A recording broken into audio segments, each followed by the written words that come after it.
A high-profile visitor handed the perfect privilege. UDP leader Darboe became the first person to reap from Gikay farm as he visited the vast farm on Sunday. Will really grow. Amen. Inshallah. Amen. If I may say, Bihurmat and Nabi, it certainly will grow, and I hope that we'll have several harvests of these trees, of the produce in this farm. Amen.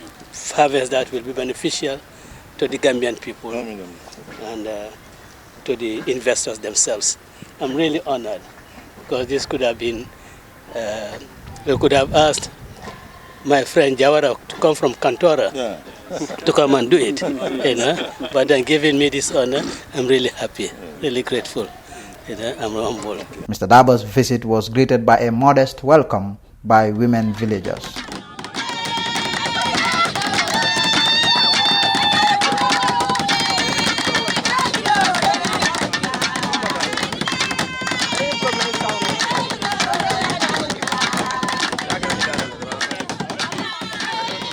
Gikay farm is owned by US-based Gambian Mohammed Jawara. It's at Tubakuta, Kombo East. It's been 6 months since the papaya were cultivated. They have now started fruiting. The duration of the papaya is, this particular one is 6 months old now. With this level of fruiting, it's 6 months. But it can stand here, you keep harvesting for the next 3 years, 4 years, 5 years. It depends on how it's maintained. Because what it needs is nutrition. You can see what we have there. We have compost already. We mulch it with what? Granite shell. And this granite shell has a lot to do. Not only, preventing evaporation or retaining the fertilization, controlling erosion, but it retains the moisture. It's not just papaya that's grown on this farm. There is watermelon, there is pineapple, there is pepper, and there is plantain. This is the pineapple. We have pineapple here. We have okra. We have watermelon. This is intercropping. That's the pineapple. If you look at, because the pineapple take longer time, to mature. Now you see the watermelon. If you observe, you don't see heavy weeds because the watermelon suppresses those weeds, and we are benefiting from it.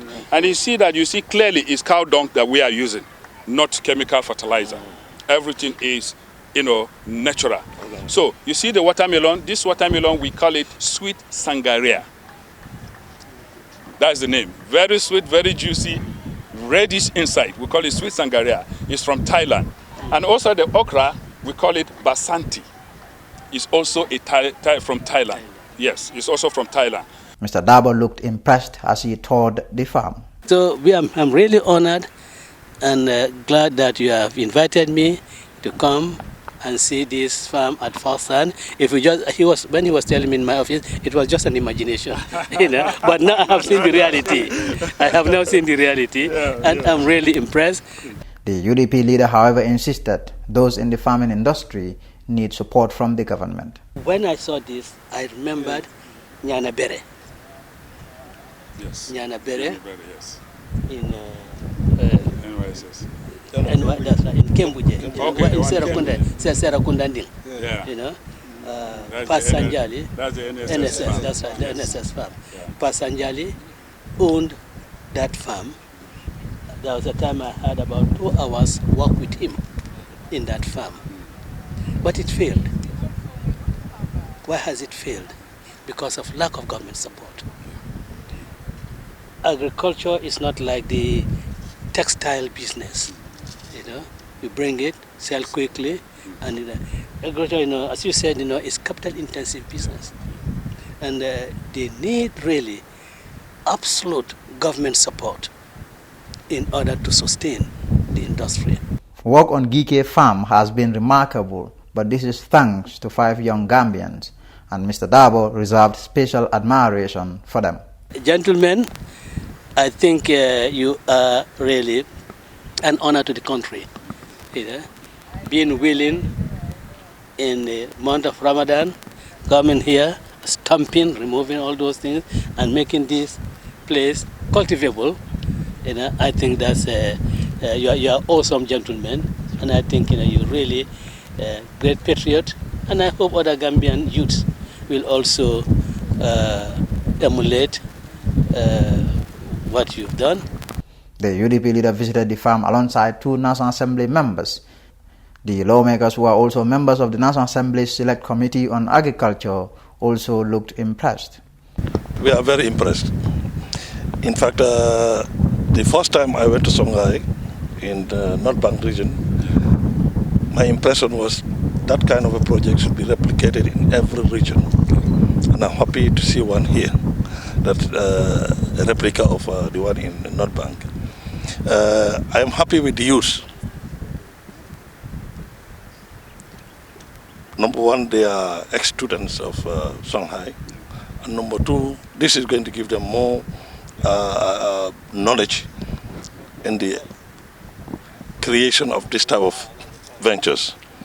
You will say something, but at the end of the day, if the particular person didn't see it, he may not take it seriously, according to the Honorable. Because the moment you told him, he was thinking you were joking. But when you arrive, at least you have seen it physically, he has been impressed. And for us, we are there to advocate, and that advocacy will do it. For youths who work here, find it fulfilling. Since I started working here, I thank God because I have been gaining something here. Though, human being never been satisfied, but you have to thank God of what you have, or you have to be grateful of everything you have. But we are thanking God that it's agriculture that we are working on. Some people might think that I'm working on office because some of my colleagues, they think that I'm having money or something else, but I didn't have nothing. It's just this agriculture that I'm inventing on. And we came here due to our boss, Mr. Audu. He employed us because he's former students in GSI. So he decided to bring us here because he knows that we have the passion and we have the dedication to come here and do the job because we have trained for it. Okay. The youth also spoke on the indifferent attitude of some Gambian youth towards agriculture. Just my advice to them is to encourage, to motivate them, let them have this mentality that agriculture is not very poor, and to leave this country without no skills, nothing else. You say you are going for back way, it's nothing. It doesn't make sense. So when you go there, you can do different kind of works there that you know that it's available in your country, but you cannot do it because of what? You just show yourself that you are big, or So, but what I'm encouraging youths to do is let us all focus on agriculture because it's not for elder work; it's for the youths. Youth should be the one who should empower this job. The Gikay farm works closely with the women of Tubakuta. They are the farm's closest partners. They renewed their singing and dancing as the UDP leader departed the farm. Gikay farm is a project of a single man. The farm's size is 25 hectares. The officials have their eyes fixated on cultivating the entire land, but resources continue to present challenges. They want the government to come in and support.